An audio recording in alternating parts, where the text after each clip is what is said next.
Stock x ray आज हम बात करेंगे इसमें कुछ ऐसे शेयरों की जो कि 50 रुपये से 100 रुपये की रेंज में, और हर कोई व्यक्ति ये चाहता है कि थोड़े से छोटी रेंज के शेयर हों तो यहाँ पे पैसा इन्वेस्टिंग करके बनाया जा सके। इनमें से कौन मल्टी बैगर बन सकता है, कौन छप्पर फाड़ रिटर्न दे सकता है, वो थोड़ा सा बात करने की कोशिश करते हैं प्रदीप भाई से। प्रदीप भाई, ये लिस्ट देखता हूँ मैं, वैल्यूएशन और सारे स्टॉक्स के नाम आपके साथ शेयर कर देता हूँ। देखिए स्क्रीन पर है सुजलॉन, एनएचपीसी, एसजेवीएन, जेआईएसएल, जेन इरिगेशन यानी कि फिलाटेक्स, हर ज़्यादातर पावर से, और उसके बाद कुछ एक अलग अलग इंडस्ट्रीज से शेयर है। वैल्यूएशन आपकी स्क्रीन पर है।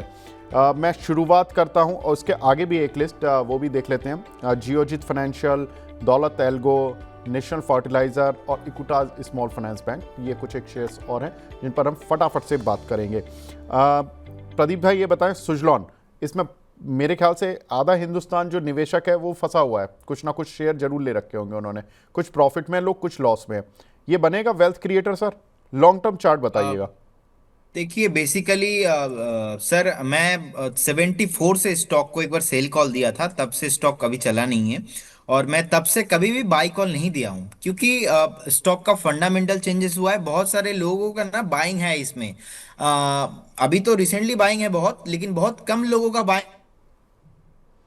तो जी। मेरा किसी से बात हो रहा था आज से 2 हफ्ता पहले, उन्होंने बताया हम्म। कि उन्होंने 21 में खरीदा है। तो हम्म। 21, 35, 40 वालों के लिए मुझे लगता है कि आप एक स्ट्रिक्टली स्टॉप लॉस के साथ बने रहिए। स्टॉप लॉस होना चाहिए एकदम 46 लॉन्ग टर्म चार्ट में। कभी भी 46 के नीचे आता है आपको नहीं रहना है, क्योंकि लास्ट टाइम का डिप भी वही था। अब क्वेश्चन है कि मैं बाय करूं कि ना करूं। देखिए अभी अगर आप सुजलॉन 56, 57 में बाय करके जाते हो, तो आपके लिए ₹10 का यहाँ से ऑलमोस्ट एक स्टॉप लॉस है। और आप साइड है मिनिमम, यहाँ से अगर ऊपर आता है, क्योंकि इसके लिए टाइम टेकिंग वाला मामला है, इट विल टेक एटलीस्ट, हमें नेक्स्ट 3 से 4 क्वार्टर का रिजल्ट देखना पड़ेगा। लास्ट क्वार्टर का रिजल्ट मैंने देखा था तो मुझे अच्छा लगा, लेकिन अभी भी मुझे लगता है कि थोड़ा और टाइम देना चाहिए। और थोड़ा अगर हम अभी देखेंगे, नीट प्रॉफिट भी जो पैट पोस्ट किया था 2,000 करोड़ के ऊपर, प्रॉफिट हम्म। ग्रोथ भी अच्छा था। 77,000 करोड़ के आसपास तो मार्केट कैप भी है। और इसमें और एक चीज मैंने देखा था, प्रोमोटर होल्डिंग जो था वो ऑलमोस्ट 11% के आसपास किया गया है जून 2025 में। और लास्ट क्वार्टर में 3 to 4% स्टेक घटाया गया है, उससे पहले था ऑलमोस्ट 13-14% के आसपास। तो पब्लिक होल्डिंग इसमें बहुत ज्यादा है। और बीच में एक ट्रेंड चल रहा था जिसमें जो जो भी स्टॉक्स में पब्लिक होल्डिंग ज्यादा है वो स्टॉक हम्म। चल नहीं रहा था। तो कहीं ना कहीं ऐसा नहीं कि पब्लिक होल्डिंग ज्यादा है मतलब नहीं चलेगा। ये सब स्टॉक के लिए नहीं, स्पेशली कुछ थीम, टाटा मोटर्स का देखेंगे, पब्लिक होल्डिंग थोड़ा बहुत ज्यादा था, टाटा मोटर्स भी नहीं चल रहा था बीच में। हम्म। लेकिन इसमें मुझे लगता है कि एकदम लॉन्ग टर्म में पॉसिबिलिटीज हो सकता है, लेकिन आपको एक स्ट्रिक्टली स्टॉप लॉस मेंटेन करके जाना पड़ेगा ऑलमोस्ट 46 के आसपास। तो व्यू रखना पड़ेगा पॉजिटिव, शॉर्ट टर्म में 2, 4, 5 महीना व्यू नहीं रखना चाहिए आपको। और एक बार 64, 65 का लेवल अगर क्रॉस करता है तब जाके ऊपर जाना पॉसिबल है। अभी भी as per the today right now कोई भी प्राइस एक्शन नहीं है इसमें। ठीक है। अगला शेयर सर, एनएचपीसी। यहाँ पर वैल्यूएशन देखिए ठीक है, 27 की पी मल्टीपल चल रहा है, करीब 40 की बुक वैल्यू है, लेकिन शेयर बहुत सुस्त है। लेकिन इसमें विनीत जी से भी मेरी बात हो रही थी, वो मल्टी बैगर रिटर्न देखते हैं, क्योंकि इसकी जो कैपेसिटी है, ये कंपनी अपनी कैपेसिटी को काफ़ी तेज़ी से बढ़ाने की कोशिश कर रही है। अगले 5 सालों में, 5-6 साल में ये कैपेसिटी 2 से 4 गुना तक कर लेगी अपनी कैपेसिटी को। सर क्या इस पे लॉन्ग टर्म प्ले कर सकते हैं? देखिए Vivek sir, as per the my understanding मुझे लगता है कि एनएचपीसी बहुत टाइम से ही ऑलमोस्ट 88, 90 के आसपास ट्रेडिंग हो रहा था, अभी 83 के आसपास ट्रेड हो रहा है। तो एक सपोर्ट था। मुझे तो दो चीज समझ में आता है, या तो आप थोड़ा नीचे खरीद लो, या तो आप ब्रेकआउट के बाद ले लो। हम्म। अब ये जो थीम है, इस थीम में सबसे इंपॉर्टेंट बात सर यही होता है, लोगों के पास ना पेशेंस नहीं रहता। तो हम्म। अभी मान लीजिए एनएचपीसी किसी ने खरीदा, तो उनको लगेगा कि 1 हफ्ता, 2 हफ्ता, 1 महीने में कैसे स्टॉक यहाँ से डबल हो जाएगा, वो तो होने वाला नहीं है। तो 92, 91 एक ऐसा रेसिस्टेंस बन के रखा है एनएचपीसी के लिए। मुझे लगता है कि बहुत ज्यादा टाइम लेने वाला है एनएचपीसी 91, 92 को क्रॉस करने में। 91, 92 को अगर एक बार क्रॉस करता है फिर आपको ऑल टाइम हाई और उसके ऊपर भी हाई और मल्टी बैगर आपको आते होते हुए दिख भी सकते हैं, पॉसिबिलिटीज इसमें है, क्योंकि प्रॉफिटेबल कंपनी है, फंडामेंटल में ज्यादा कुछ प्रॉब्लम है नहीं। और अभी अगर आप बाय करते के जाते हो तो मेक श्योर आपका एक स्टॉप लॉस होना चाहिए 73। अभी भी अट्रैक्टिव वैल्यूएशन है, तो 83 चल रहा है, 73 इसमें भी 10 रुपीज का स्टॉप लॉस रहेगा। सो बेटर होगा आप एक बार वेट करके जाइए। 92 बहुत टाइम से क्रॉस नहीं हो पाया। इनफैक्ट अक्टूबर 24 का जिस टाइम पे ब्रेक डाउन आया उसके बाद से अभी भी नहीं चला, 1 साल हो गया। तो 1 साल से अगर आप सपना देख रहे हो मल्टीबैगर होगा, मल्टीबैगर होगा, मल्टीबैगर होगा, होगा नहीं है, तो एक बार 92 के ऊपर चले जाने दीजिए, मैं इसमें पॉजिटिव बन जाऊंगा। उसके उस हिसाब से आप एक बार 82 के आसपास उस टाइम पे एक स्टॉप लॉस मेंटेन करना चाहिए, तब जाके इसमें सर बाइक करना चाहिए। ठीक है। SJVN सर, ये भी उसी का भाई है। 53 की पी मल्टीपल है और बुक वैल्यू 36 की है। आपको इस पर क्या लगता है?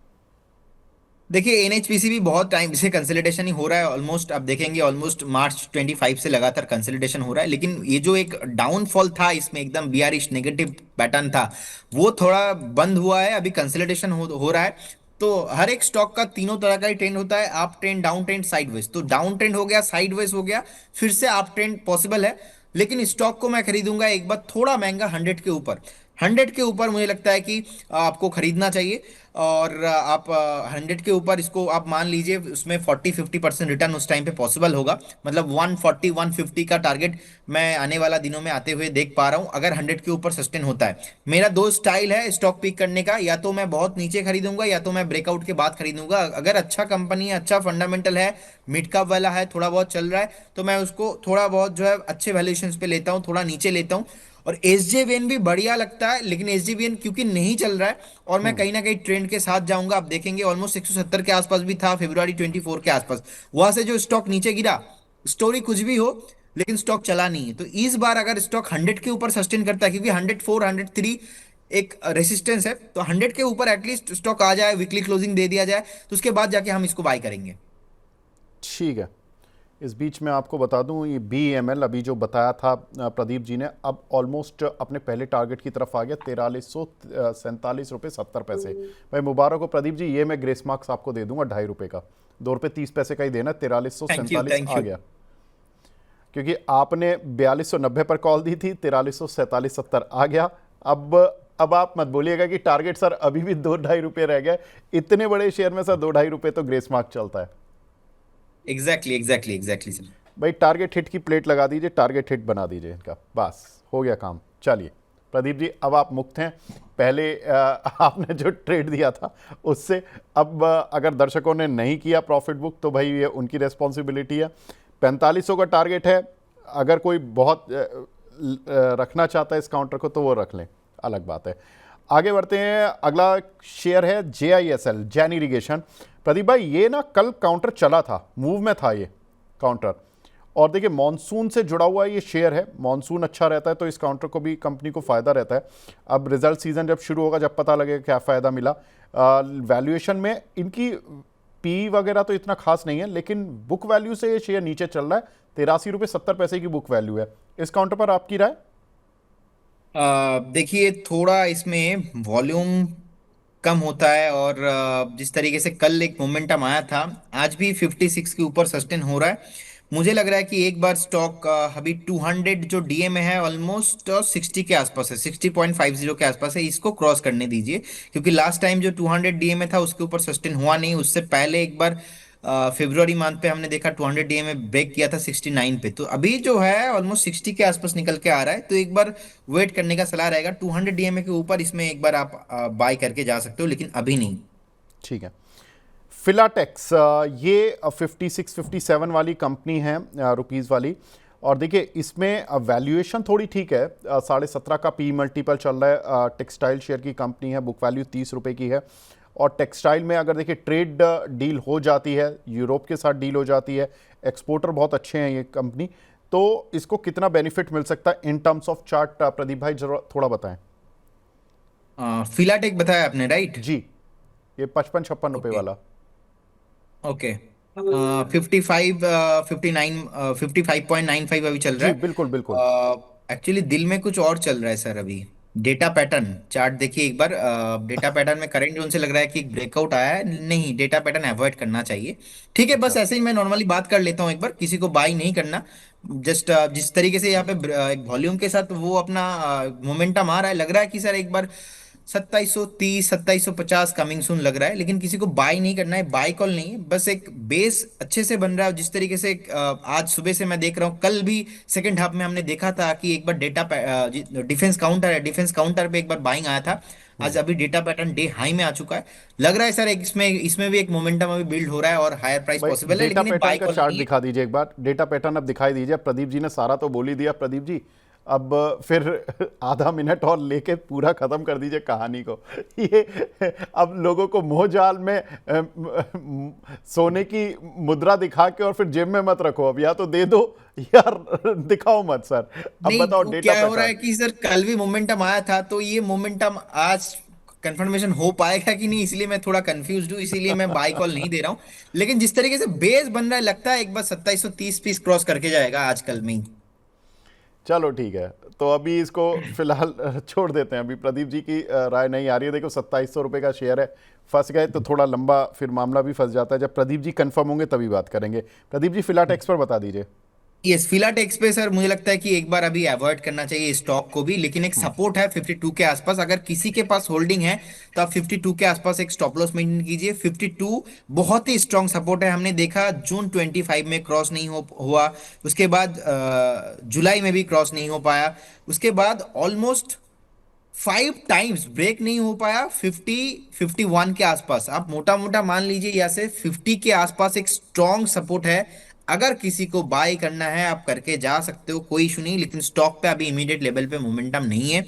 अगर बाय आप करके जाते हो तो टारगेट होना चाहिए 64 65, लेकिन 50 विल बी और स्टॉप लॉस स्ट्रिक्टली आपको मेंटेन करना चाहिए। 50 के नीचे आपको इस काउंटर पे नहीं रहना है। ठीक है। जियोजित, यहाँ पर देखिए, जब भी स्टॉक मार्केट का मोमेंटम आता है तो अक्सर ब्रोकिंग स्टॉक चलते हैं।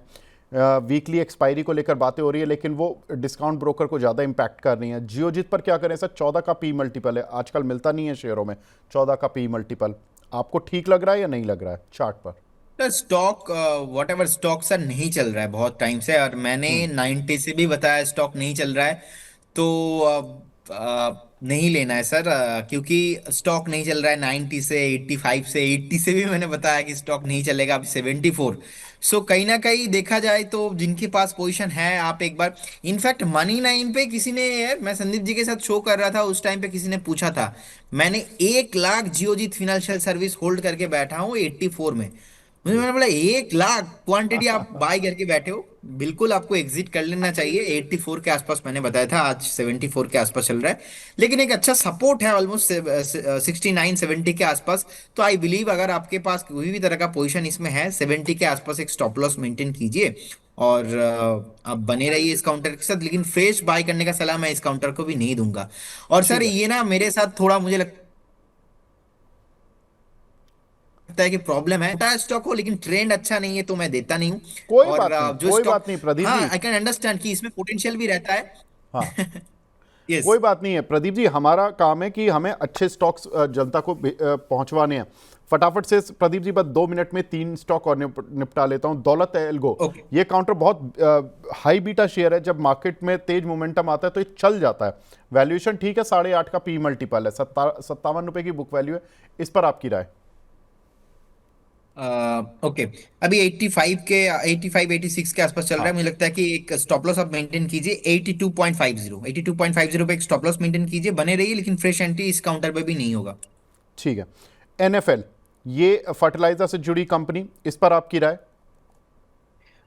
एनएफएल में मुझे लगता है कि एंट्री करना चाहिए, फंडामेंटली बहुत ही बढ़िया स्टॉक है। और 200 जो डीएम है ऑलमोस्ट 84 85 के आसपास एक सपोर्ट लिया है, एक रेसिस्टेंस है 103 104 के आसपास। मुझे लगता है कि 104 अगर क्रॉस करता है स्टॉक का, जो नेक्स्ट रेसिस्टेंस है 130 140, 130 140 कमिंग सून है 100 क्रॉस करने के बाद। ठीक है। Last counter of the day, Equitas small finance bank का, यहां पर प्रदीप जी आपकी राय? Equitas small finance. जी। ओके, देखिए 6,000 करोड़ के आसपास तो मार्केट कैप है। नीट लॉस पोस्ट किया था लास्ट टाइम, एंड इनका एनपीए भी थोड़ा ज्यादा है। और डेट, क्योंकि देखिए जो नॉन परफॉर्मिंग एसेट है वो बहुत ज्यादा है, 45,000 करोड़ के आसपास इनके पास डेट है अभी। सो मेरे हिसाब से सर अभी इसको भी अवॉइड करना चाहिए, बाय नहीं करना चाहिए। एक बार स्टॉक पहले इसका जो एनपी है वो सही हो जाता है थोड़ा, अगर कम होता है एक बार हम देखेंगे, और नेक्स्ट 2-4 क्वार्टर जो है रिजल्ट देखने के बाद इसको डिसीजन कर लेंगे, लेकिन अभी नहीं, अभी अवॉइड ही करना है। ठीक है, तो कुछ काउंटर अवॉइड करने, कुछ काउंटर में आप एक लेवल के बाद ही बाय करें। तो ये प्रदीप जी की राय इन सभी 50 to 100 वाले शेयर्स में। प्रदीप जी फटाफट से डिस्क्लेमर दे दीजिए और जी। Thank you for again having me on your show sir, and सारे व्यूअर्स को भी। Investment in securities market subject to market, जितने भी स्टॉक्स को लेके मैंने बात किया, कोई भी स्टॉक्स में मेरा कोई पर्सनल पोजीशन नहीं है या हमारे कंपनी का कुछ भी पोजीशन नहीं है। And registration granted by SEBI and membership of BSE and certification of NISM do not guarantee performance और provide any types of assurance to investors. हो सकता है कि बहुत सारे कॉल्स हमने दिया है, हो सकता है कि क्लाइंटों के पास भी हो, और बहुत सारे स्टॉक हमने डिस्कशन किया, हो सकता है कि उनके पोर्टफोलियो में, हमारे पोर्टफोलियो में नहीं है। आप एक बार सेल्फ स्टडी करके ही मार्केट में इन्वेस्ट कीजिए। बहुत बहुत धन्यवाद, थैंक यू सो मच जी आप।